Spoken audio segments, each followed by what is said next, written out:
Hello there, welcome back to our channel. In this video, we will demonstrate how to download ChatGPT on iPhone. First, open Safari on your iPhone. Go to the ChatGPT website.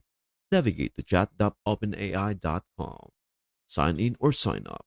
If you don't have an OpenAI account, you'll need to create one by tapping sign up.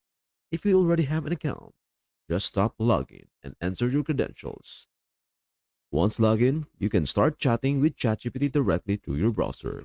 You can create a shortcut on your home screen to access ChatGPT easily, just like an app. Follow steps 1 and 2 to open ChatGPT in Safari. Tap the share icon, the back screen and arrow at the bottom of the screen. Scroll down and tap Add to Home Screen. Give it a name, example ChatGPT, and tap Add. Now you can access ChatGPT directly from your iPhone's home screen, just like an app. And that's everything you need to know about how to download ChatGPT on iPhone. Before we end, may I humbly ask you a favor? Please do like, share, and subscribe to our channel.